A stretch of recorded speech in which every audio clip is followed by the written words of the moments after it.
5 million people are being tested for the CCP virus in China's Xinjiang. That's after a new wave of the virus broke out in the region. 7 earthquakes struck a Chinese county within 5 days. Before that, something strange happened. Grain companies in China are warning customers of more prices shooting up. This as officials ramp up imports. Concerns are growing that this may disrupt the global supply chain. Huawei's global 5G dream is fading as more countries join the U.S. to block Chinese equipment. And the U.S. is not the only country facing technology theft. The Chinese Communist Party is trying to co-opt Germany to dominate the technologies of the future. Welcome to China in Focus. I'm Tiffany Meyer. Now we turn to China's Xinjiang region. Authorities there are mass testing nearly 5 million people. This after a sudden spike in Chinese Communist Party or CCP virus cases. What's unusual about this spike is its rapidly increasing numbers. Last Saturday, the city Kashgar in Xinjiang reported 1 asymptomatic case. That number climbed to over 100 overnight and is still on the rise. NTD can't independently verify these numbers. Chinese authorities have been known to underreport confirmed virus cases in recent months. That's according to internal documents obtained by NTD. Kashgar is located in western Xinjiang. The region is part of China's northwest and is home to 11 million members of the Uyghur ethnic group. The same day, authorities reported 1 asymptomatic case there. Local airports canceled a number of flights. Internet users soon began posting videos saying the city was put under semi-lockdown and that outside visitors are forbidden from entering. In response to the outbreak, local authorities announced the highest emergency response levels. Schools are shuttered and nearly 5 million residents have to undergo mass testing within 4 days. It comes after Xinjiang endured an outbreak 3 months ago, which put the region under a 2-month lockdown. Authorities haven't been able to pinpoint the source of either of the outbreaks. Now to the virus epicenter Wuhan. One Chinese citizen there has filed a lawsuit against the city's municipal government for its virus-driven lockdown. That's as she calls Wuhan's mayor a murderer. Wuhan resident Yao Qing is working to hold local officials accountable over their handling of the CCP virus outbreak. She filed lawsuits last week against the city, saying some of its virus measures violated their rights. Wuhan is the epicenter of the global pandemic. The city entered full lockdown on January 23rd with little prior notice. Authorities shut down all transportation in and out of Wuhan, and on February 10th, officials issued further restrictions, this time to close down all neighborhoods and keep people inside. Some homes were even physically sealed to prevent residents from leaving. Yao told us that there was an absence of logistic support during lockdown and many died due to a lack of essential medical care. Until now, we were unable to know how many people died because of this. My ex-coworker got sick with uremia, but no hospital would treat her during the lockdown, saying they wouldn't take uremia patients. My coworker was forced to go back home and died 5 days later. Yao became an activist last year after a nearby state-run railroad construction project caused cracks and deformation in her home. She was involved in a scuffle with local officers over the issue. The officers injured her hand during the confrontation and she lost her job due to the injury. During the city's months of lockdown, Yao had difficulty accessing medical treatment. During the pandemic, due to the government's lockdown order, medical services were greatly impacted. I couldn't get physiotherapy and my hand injury became irreversible. I cannot lift heavy objects with my hand now. The absence of logistic support also caused problems in other areas. Wuhan officials even closed down grocery stores for a period of time. Only neighborhood committee staff workers were permitted to make purchases and deliver food to residents, but their service was far from enough. Over a 2-month period, they only provided those services twice. As a result, we had to buy groceries at high prices, at least 4 times the normal price. Yao, like many in China, knows that defending human rights is a difficult and often unrewarding process. Even so, she says she still hopes that people will one day enjoy freedom of speech. In the meantime, she explained that if she is disappeared as a result of suing the authorities, She hopes her case will draw outside attention. NTD News. Now we turn to yet another Wuhan citizen who sued local authorities for their handling of the pandemic. Resident Zhang Hai last week mailed an information disclosure request to both Wuhan city authorities and officials in Hubei province. It's the 5th time he's made the request. In June, he filed a lawsuit against local authorities in a Wuhan court. His actions come after Zhang's father contracted the CCP virus in a Wuhan hospital in January. Zhang said because of authorities' cover-up of the pandemic, he didn't know the disease was contagious. His father later died of the infection. In his letter, Zhang demanded the disclosure of related information, like the names and positions of public officials who concealed or misreported virus cases and deaths. He says he will continue to seek justice for his father in accordance with the law. Now we look to Beichuan County in China's southwestern Sichuan province. That's where 7 earthquakes struck within a mere 5 days. And just last week, the same area endured 5 quakes over the course of 3 consecutive days. According to the China Earthquake Network Center, the 5 quakes shook the region from last Wednesday to Sunday. All of them measured in between magnitudes 3 and 4.7. Data shows that the magnitude of the quakes was relatively low, but all of them occurred very close to the Earth's surface. The deepest of them struck 12 miles below ground level. The shallowest was just 7 miles. Known as shallow earthquakes, this variety typically has a much longer impact than those occurring deeper under the surface.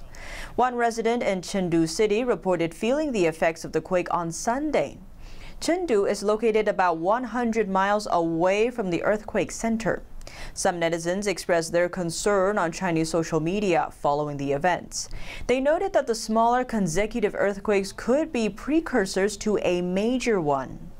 Earlier this month, another local reported that the water inside the well near her home suddenly became extremely hot with no visible cause. Locals suspected that the heated groundwater could be another earthquake precursor, but authorities denied the speculation. Back in 2008, the same area was among those severely damaged by what's known as the Great Sichuan Earthquake. Clocking it at magnitude 8, the quake left around 90,000 dead. That's according to official figures. Some locals have questioned the data, suspected it of being hugely underreported. They estimate the disaster killed about 300,000. China's food security concerns loom. Grain companies are warning of sharp rises in prices. While Chinese officials tout record high output, they are also ramping up grain imports. Chinese grain companies are warning customers that grain prices will continue to soar. That's due to a reduction of grain output this year. That's according to online posts showing written notice from companies located in China's major agricultural provinces. A grain company in Jiangxi province wrote that the epidemic and the heavy rainfall during the harvesting season seriously affected production. It says overall rice production dropped about 30% compared to previous years. The notice adds that the price of the rice is expecting to rise by up to $75 per ton. A rice company in Hunan says this year's grain harvest reduction was nationwide, and now the rice market competition is vicious. Therefore, the price of rice will be reset every time a truck comes in to deliver rice. A grain company in Hubei also announced a rise in the grain price and said that more rises are to come. The notice said now it's difficult to purchase new crops, so it will adjust prices every day. In China, the price of corn has reached a 4-year high to nearly $400 per ton. That's about a $150 increase compared to previous years. Chinese state media claims that this year's summer grain output has reached an all-time high. It expects the whole year's output to break historical records, but the authorities have been ramping up imports of grains.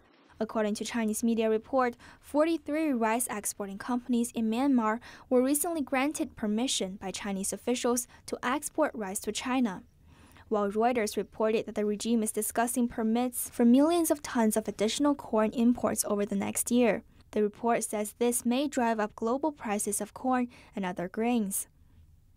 The practice of forced land acquisition has triggered protests in a southern Chinese city. That's when authorities take over citizen-owned land to make room for other, often more profitable ventures. But city officials appear to have adopted an unusual technique for suppressing protesters there. Internal documents we obtained show nearly 300 protests and petitions occurred in the last 1.5 years in Xinjiang City in the coastal province of southeast China, Guangdong Province. To deal with the mass protests, authorities produce weekly reports on so-called social trends. The intent is to monitor and guide public opinion every week to prevent large-scale mass incidents.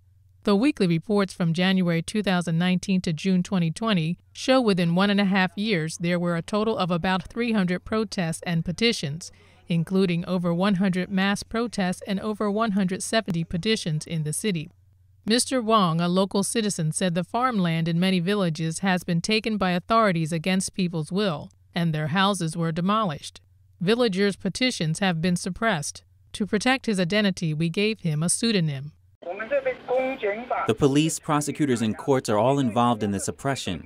The people arrested in Xinjiang City are all innocent. When they went to petition, they were arrested and sentenced to prison. Dozens of them have been put in prison for 1 or 2 years.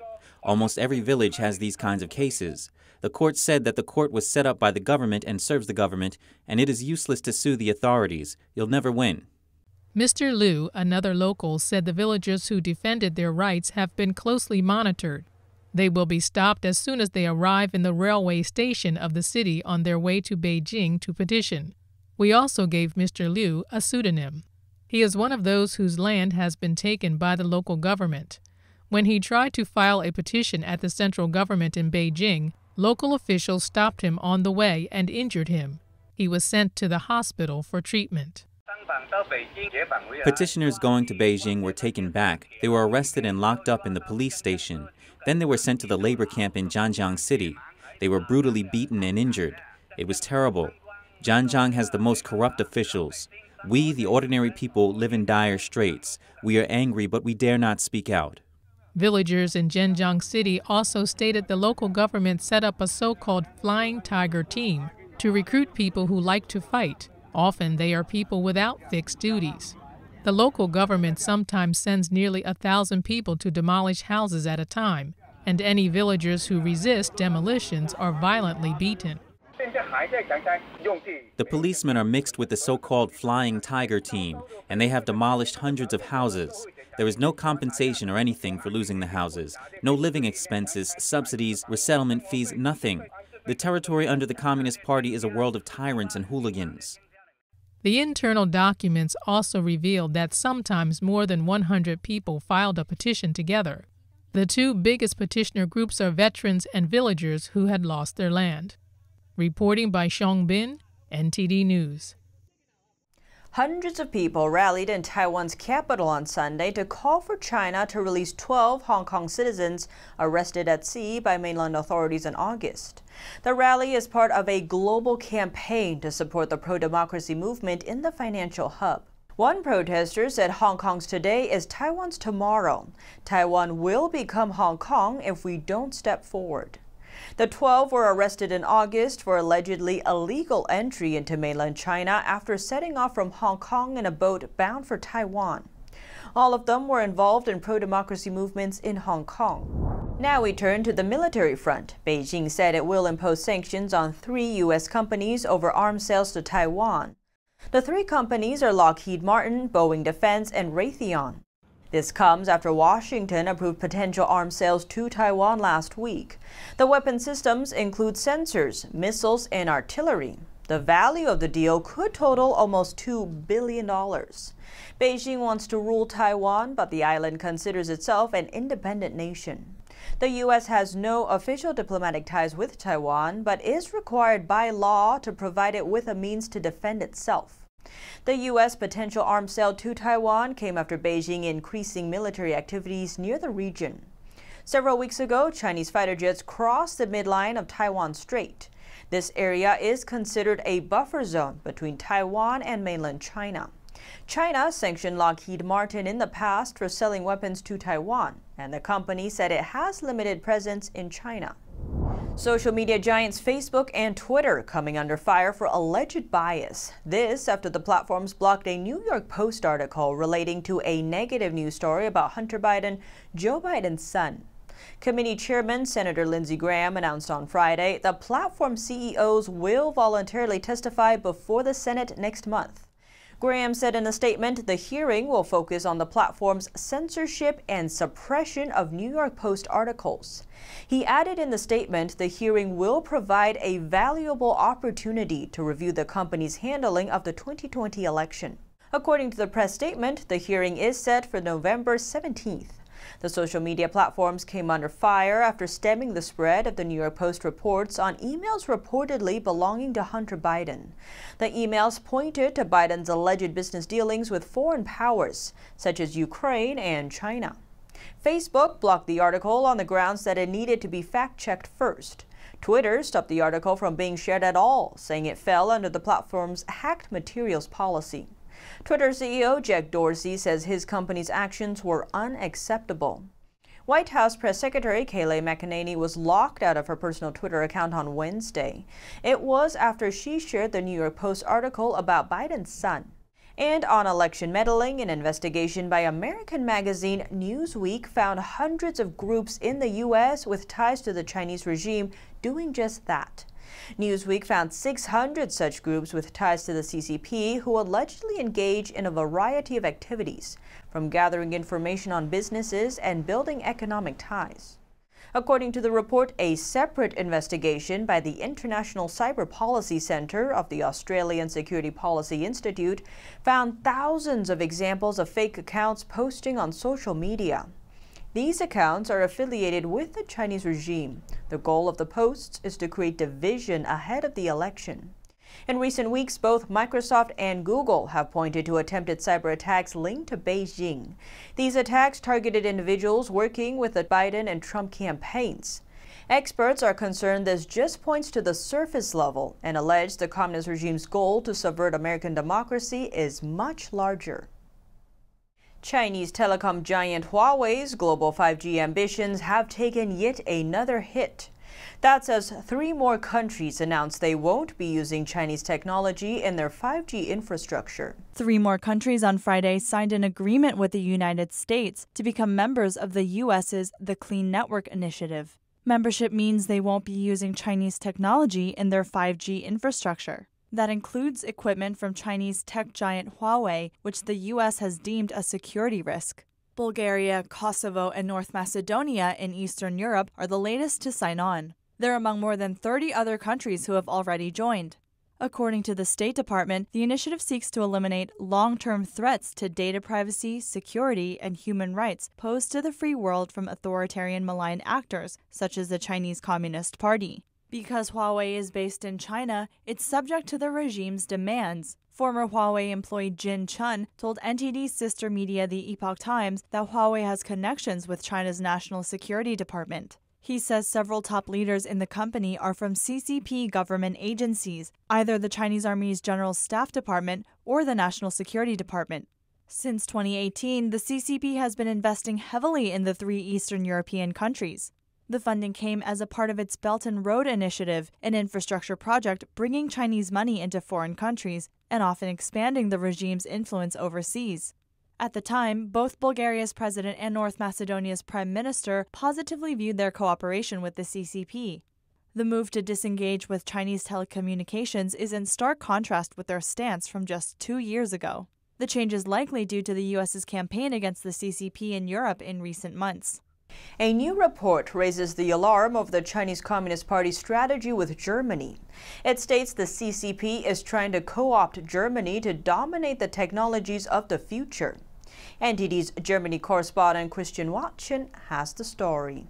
A new report by the Foundation for Defense of Democracies warns that Beijing is utilizing Germany as the main springboard to dominate industrial and technological standards of the 21st century.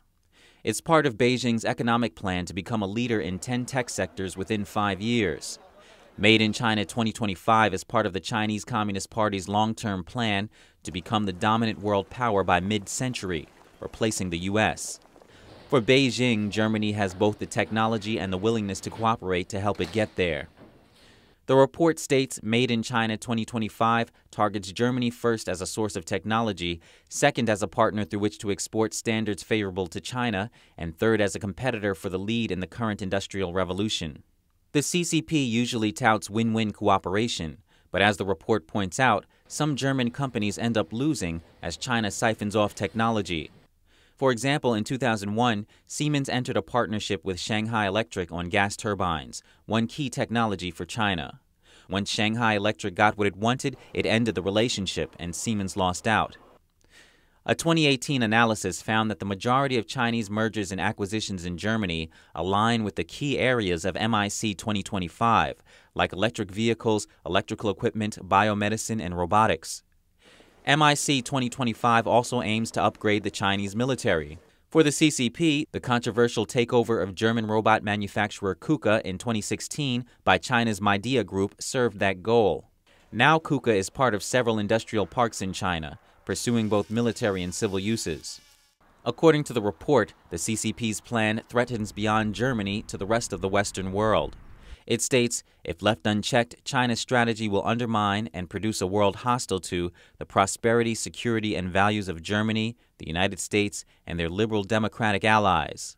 The authors of the report give suggestions on ways to respond.